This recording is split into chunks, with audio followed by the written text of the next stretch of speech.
咁亦都有請非常娛樂嘅其中一位負責人 Wendy 上咗啦，同埋明之丹李先生。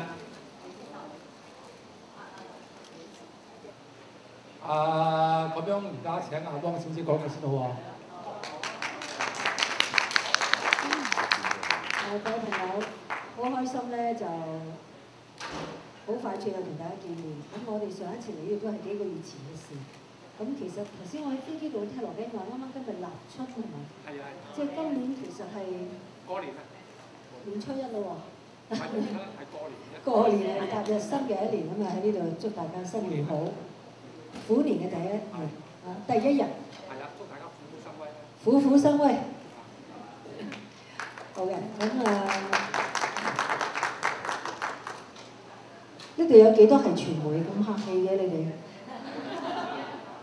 有啲哦，係。我是北美新浪的，对对，北美新浪，对，问一个问题，阿姐，你这么的忙啊，你是怎么去分配你的时间的？其实也每天只有24小时，每个人都是一样的，就是看你把哪一样东西放在最先吧，最主要的、次要的、再次要的，我相信是这样的，重要。依据它的重要性来定，什么事先做。时间不会特别多。你的最重要的。那当然啦。还用问嘛？哦。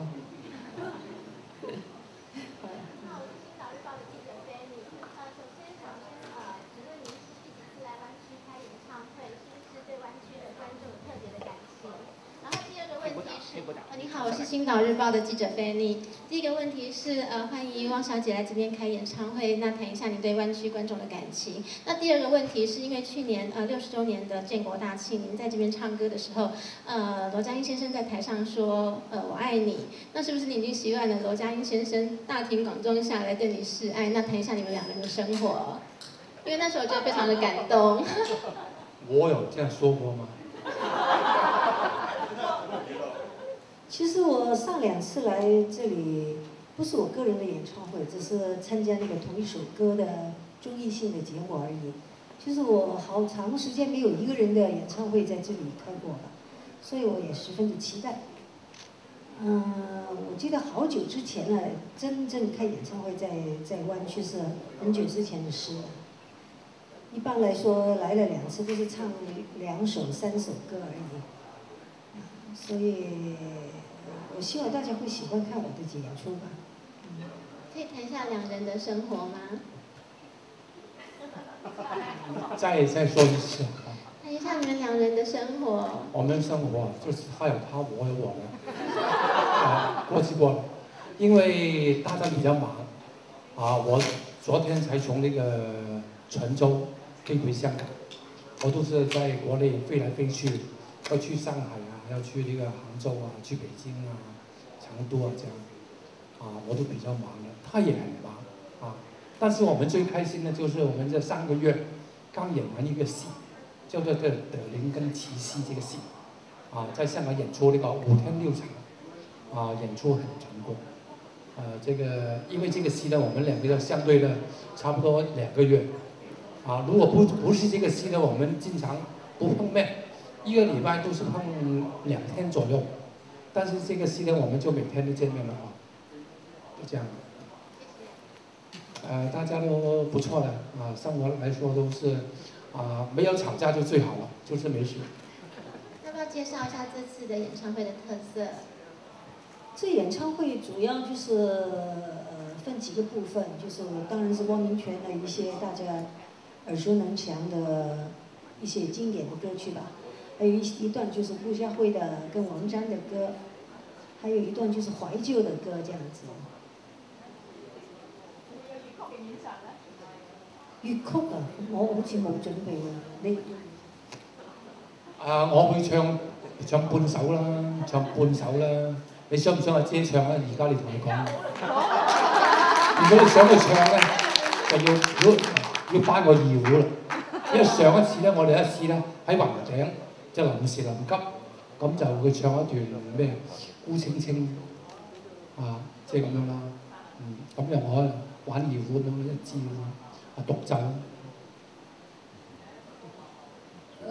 今次羅家英佢自己都有唱歌㗎嚇，咁主要都係俾我換衫。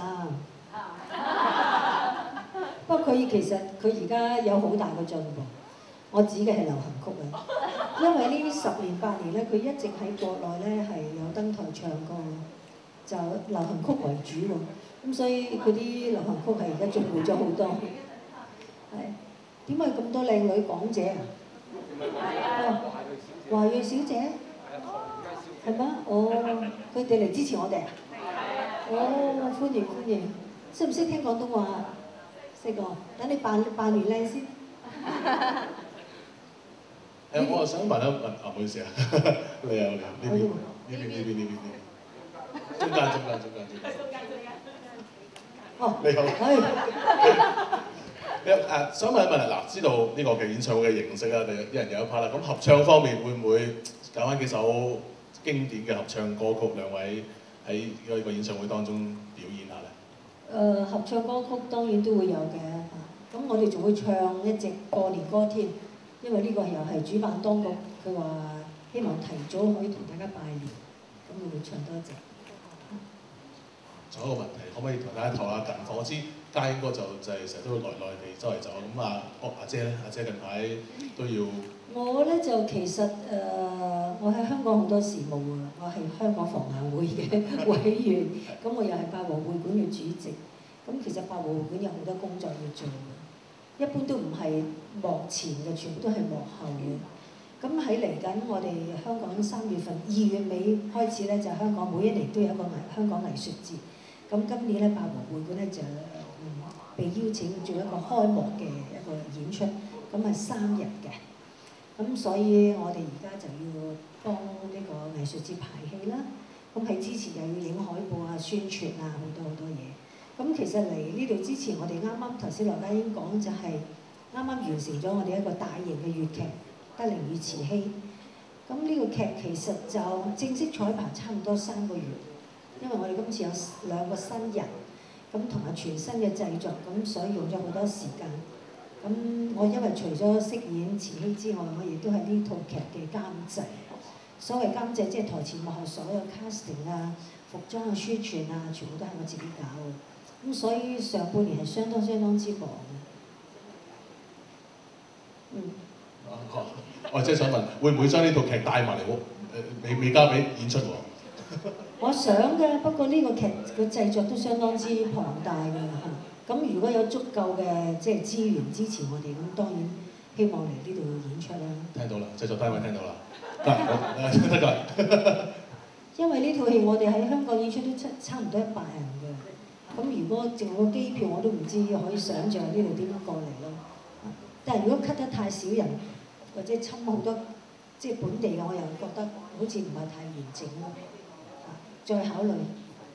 期待緊你哋。